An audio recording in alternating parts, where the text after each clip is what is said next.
Leinster versus Toulon, Champions Cup semi-final, Aviva Stadium, 3 p.m. on Saturday. Massive match for both teams, massively season defining. The teams are out, put them up on screen and we'll run through them, go through some of the talking points and some of the things I think might play out in this match. For Leinster, as you can see straight away, Andrew Porter has won his fitness battle and he's back in at loosehead prop, which is a huge boost for the province. He packs down alongside Dan Sheehan, and also in the front row you can see there Tom Clarkson, which means Tyke Furlong has lost his fitness battle, which is a bit of a blow. He's been playing well, but I would actually say Tom Clarkson on form is nearly thereabouts. So while Tyke Furlong is a miss, having Andrew Porter and Dan Sheehan alongside Tom Clarkson, I think will give the Leinster scrum the stability it needs to just about hang in there against what is a very big Toulon pack. Another talking point running through the team is the backline. You can see Rico Ioane on the left wing and Tommy O'Brien on the right wing with Hugo Keenan at fullback.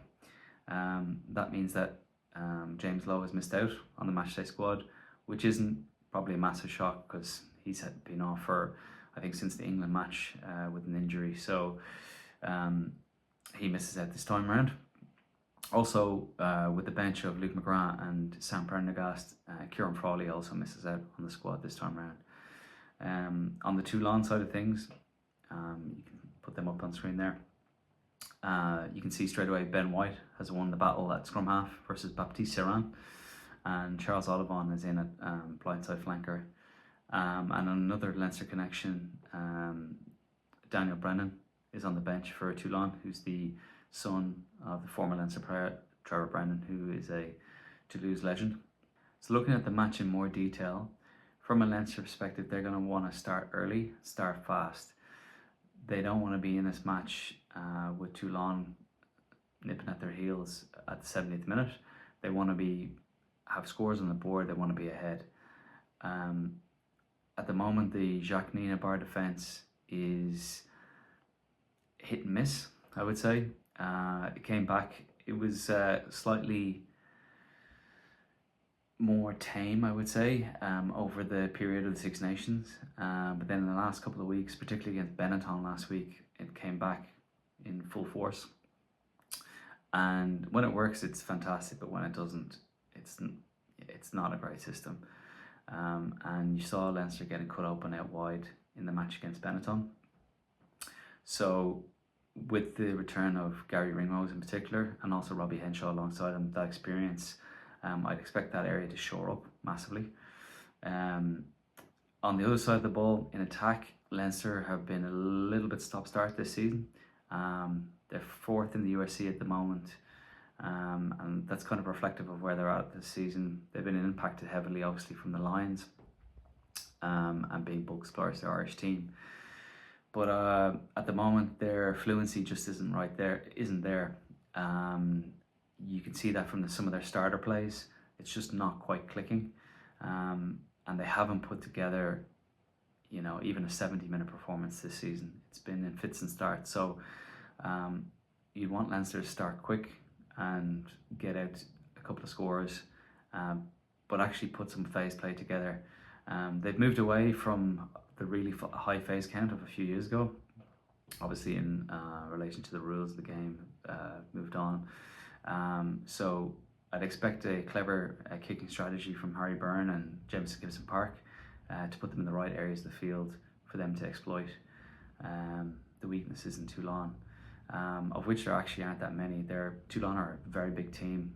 They're a big pack. They're aggressive. They're a class of top 14 team in that they play in fits and starts. So unlike Leinster or other URC teams who play more kind of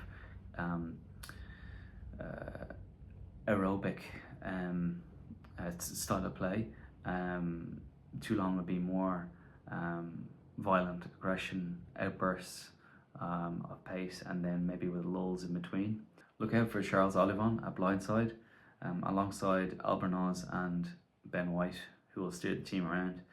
And Leinster will have to keep their discipline very, very squeaky clean, because Melvin Jaminet at fullback, he is metronomic with his kicking. He's up there with Thomas Ramos in terms of his kicking percentages, and he will punish Leinster if they give any indiscipline or any avenues into the game. And that's ultimately what it's going to come down to: access points.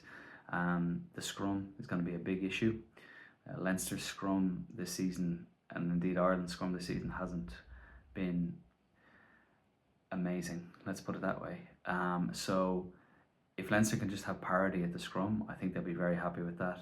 Their line-out has actually been operating at a very high percentage this season, so that's one area where they'll want to get a lot of starter plays and get some change. Toulon have a big maul, and you saw with Benetton last week, they had some big mauls against Leinster, and got some change there. So you'd think the Toulon forwards coach and coaches would be looking at that tape and saying, yeah, we'll have some of that. So I think Leinster are just going to have to box clever. They're going to have to absorb purple patches from Toulon. That's going to be clear. But I think if they can get the breakdown on their side, get some fluency into their game, combine that with a smart kicking strategy, they can really be in this match. Of course, the winner of this match will play either Bordeaux or Bath, who are in the other semi-final, in Bilbao on the 23rd of May in the Champions Cup final. So let's see how we go. I think it's going to be a titanic clash between two heavyweights. Toulon, obviously, in years gone by, with that triple winning team of unbelievable Galacticos. Leinster with massive pedigree in the competition, getting to so many semi-finals and finals over the last few years, but falling at the last hurdle. How much of the mental scars from those defeats to La Rochelle, Toulouse, and indeed Saracens a few years ago, will they come back to haunt this team? Who knows? For Leinster, the 5th star is the Holy Grail, and for Toulon, they want to get back to emulate what that 3 in a row team did. Yeah, we'll be watching this one with bated breath. Let me know your thoughts and comments down below, and if you like this content, please like and subscribe. And yeah, I'll be back with the next one.